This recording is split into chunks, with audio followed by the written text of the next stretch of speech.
Naam, salamu alaykum wa rahmatullahi ta'ala wa barakatuh. Wapenzi na wafuatiliaji wa channel ya Tiba Facts Online TV. Ni siku nyingine tena tumekutana katika elimu ya tiba katika channel hii.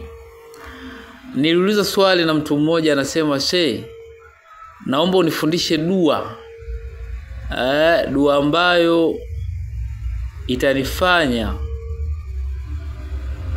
watu au nikienda kwa kiongozi anenyenyekee, anitii. Kama nitakuwa nakabiliana na mtu kwa hoja nimshinde. Au kama nina kesi basi dua hiyo nikiisoma niweze kupata ushindi. Nikasema mbona dua hizo zipo nyingi sana. Kwa bahati mbaya mtu huyo aliyeniuliza swali alikuwa hana kitabu changu hata kimoja. Sasa leo tutajifundisha dua ya mwenye kutaka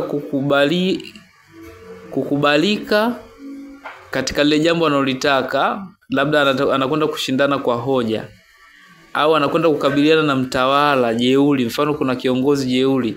Mathalan labda unakwenda polisi, kule polisi umeitwa wewe ukatoe maelezo. Sasa kule kuna mambo mengi. Sasa unataka ukifika pale unyenyekewe na wewe utoke na ushindi. Au unakwenda ni mahakamani, unajua hakimu atakuwa ni jeuri, au kama alivyo tunavyofahamu kwamba mahakimu wengi ni majeuri. Kwa anaweza asikusikiliza hata kama ni mwenye haki. Sasa unataka ukifika pale unyenyekewe, usikilizwe na hoja zako ziwe za msingi. Tutajifundisha dua hiyo leo. Kifupi itakuwa ni dua ya kuwafanya watawala na viongozi wa kunyenyekea. Dua hii tunaipata katika kitabu cha Maajabu ya Qur'ani katika kutibu maradhi na kuondosha shida mbalimbali, kitabu namba 2. Katika kitabu namba 2 kuna kipengele cha ayatul kifaya. Hizi ayatul kifaya ni miongoni mwa masomo yenye hapo ndani ya kitabu cha Maajabu ya Qur'ani namba 2. Lakini ayatul kifaya ni miongoni mwa aya zinazopatikana katika kitabu cha Qur'ani, isipokuwa zenyewe hazipo sehemu moja. Bimaana labda tungezikuta labda kwa mfano kama kwenye suratul Fatiha unakuta ile sura nzima imesomwa, imeandikwa yote pale sehemu moja. Ya zenyewe hazipo hivyo. Ziko katika maeneo tofauti tofauti ndani ya kitabu cha Qur'ani. Kwa hiyo wasomi walizikusanya baada ya kuona umuhimu wake wakaziweka sehemu moja. Mimi nimekuandikia aya zote ayatul kifaya. Alafu nikakuandikia na faida zake. Ukisoma kitabu hichi kuanzia ukurasa wa 85 utakutana na ayatul kifaya. Ayatul kifaya ni zile zinazosomeka hivi: Bismillahirrahmanirrahim. Wakafa billahi waliya, wakafa billahi naswira, wakafa billahi hasiba, wakafa billahi wakila, wakafa birabbika hadiya wa naswira, wakafa birabbika bidhunubi ibadihi khabiran basira, wakafa lahul mu'minina alkitala wa kana lahu qawiyan aziza fasakfikahumullahu wa huwa samiul alim. La haula wala quwata illa billahi al-aliyyil adhim. Wa sallallahu ala sayidina Muhammadi wa alihi wa sahbihi wa salam. Hizi aya 6 yani katika wakafa billahi waliya, wakafa billahi naswila, kutoa haya maneno yanayosema la haula wala quwata illa billahi al-aliyyil adhim wa sallallahu ala sayidina Muhammad. Ukitoa hizi mistari miwili, hizi zote za juu ndo zinaitwa ayatul kifaya, na hazipo kwenye Qur'ani sehemu moja. Lijue hilo, zipo maeneo tofauti tofauti. Kwa hiyo tukitoka hapo usianze kusema nazipata kwenye sura gani hizo. Zipo maeneo tofauti tofauti, lakini wasomi wamezikusanya wakaziweka sehemu hii moja. Lakini pia katika maduka yanauza vitabu vinapatikana vitabu vinavyozungumzia Ayatul Kifaya. Kwa sababu Ayatul Kifaya zina faida nyingi. Ukienda dukani mwambie nipatie kitabu cha Ayatul Kifaya, kama anacho atakupatia, na utakuta faida zake umekuandikia kwa Kiswahili na kwa Kiarabu, na zipo vitabu vingine vimeandikwa kwa Kiarabu kitupu. Sasa mimi nimekuandikia faida za Ayatul Kifaya. Zipo nyingi, lakini utaangalia moja tu hiyo ya kumfanya mtu aweze kunyenyekewa, kutiiwa, ima labda ni mahakamani au ni polisi au ni kwa mtendaji au ni kwa balozi, au unakwenda kushindana na mtu kwa hoja. Unataka umshinde na hoja zako ziwe zenye kukubalika na kupata ushindi, utaweza kutumia Ayatul Kifaya. Moja ya faida za Ayatul Kifaya ni kwa mtu ambaye anahitaji kumuona Mtume SAW, ana uwezo wa kutumia Ayatul Kifaya. Mbali na kumuona Mtume SAW, mtu anaweza kutumia Ayatul Kifaya kutafuta utajiri wa halali kutoka kwa Mwenyezi Mungu.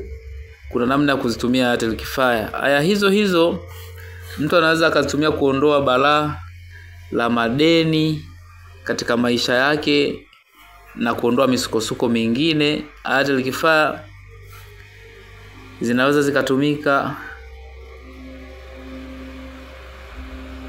kumsaidia mtu aliye na magomvi au kesi mahakamani na akapata ushindi.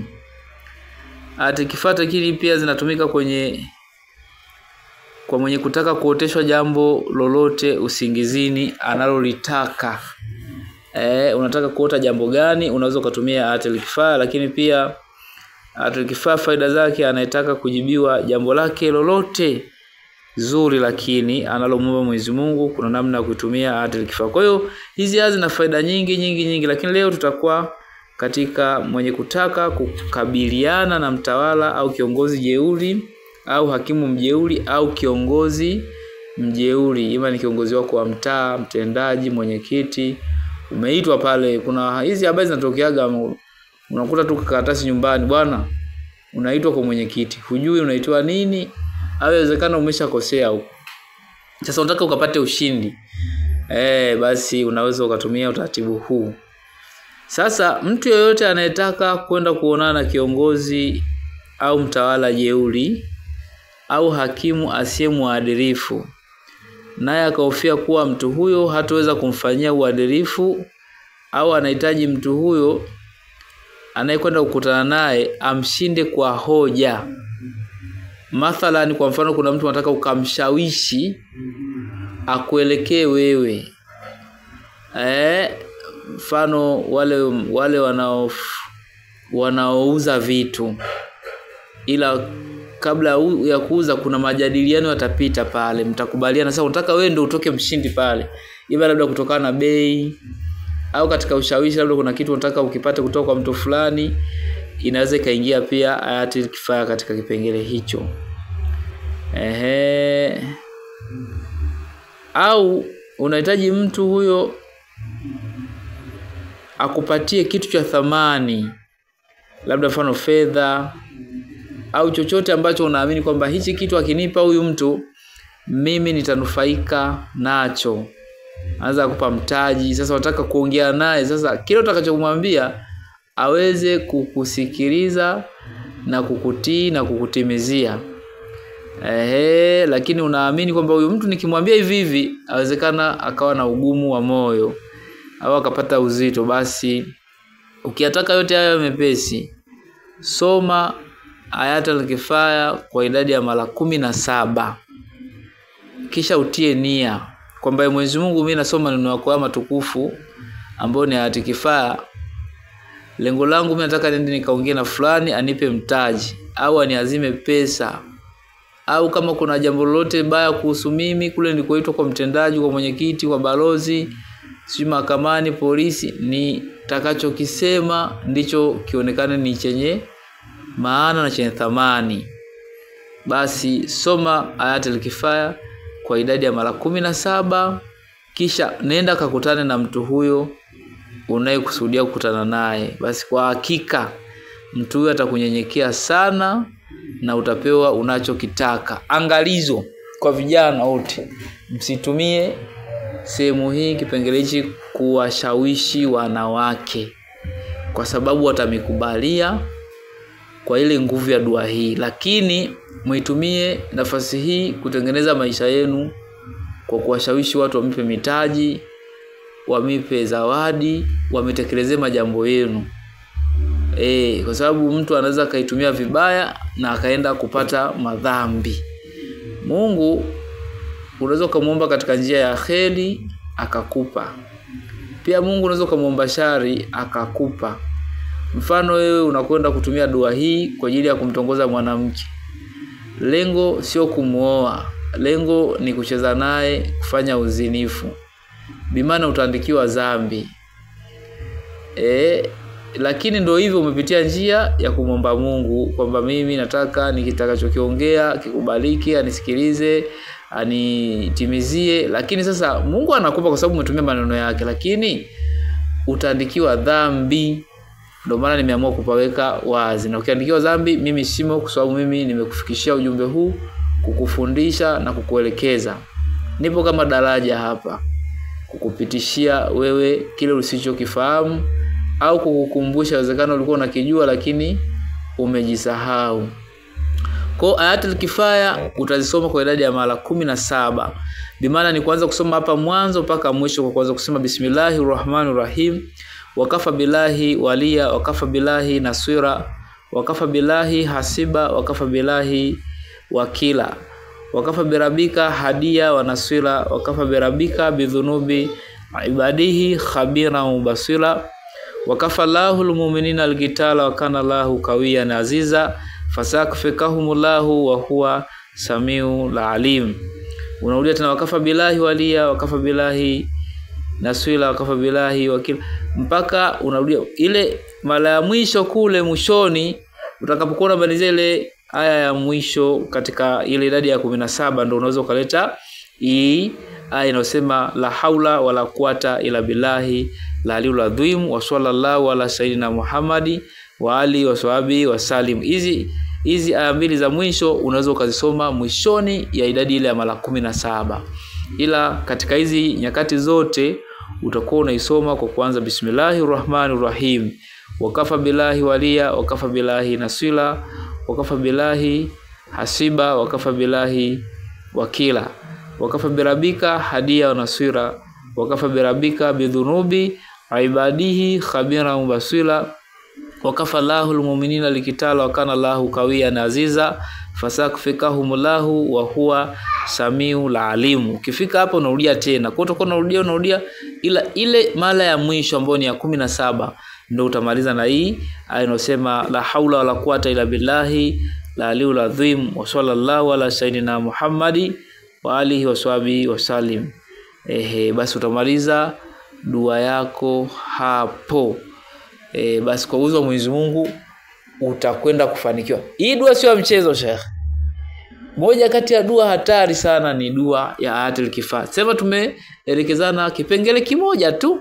Kwa mwenye kitabu cha Maajabu ya Qur'an namba 2 anaweza kaenda kusoma faida zake mbalimbali. Lakini ukikipata kile kitabu kimeandikwa Ayatul Kifaya, zipo zaidi ya faida 40 za Ayatul Kifaya hizi tulizosomeana hapa. Sasa mimi nimekuandikia zile faida muhimu tu ambazo katika maisha zinajirejea shida zake. Ila kuna zingine unaweza kuzikuta humo zimewekwa zaidi ya faida 40. Kwa hiyo inshallah somo letu la leo ni hilo, na kwa mtu mwenye uhitaji wa jambo hili anaweza kaifanyia kazi. Kama hauhitaji, unakuwa umeongeza maarifa ya kielimu. Inshallah mimi ni Ustaz Bashir na hii ni Tiba Facts Online TV. Kumbuka kuna vile vitabu vingine vya Maajabu ya Qur'an namba 1, Maajabu ya Barati namba 1, namba 2, vyote vinapatikana. Unaweza ukavipata kwa njia ya soft copy ukatumiwa ukiwa sehemu yoyote baada ya kufanya malipo. Kwa kama utakuwa na uhitaji wa vitabu, unaweza ukaviagiza kutoka kwangu moja kwa moja nikakutumia kwenye WhatsApp au kwenye email. Inshallah tukutane kipindi kingine sana wakati mwingine. Assalamu alaikum wa rahmatullahi ta'ala wa barakatuh.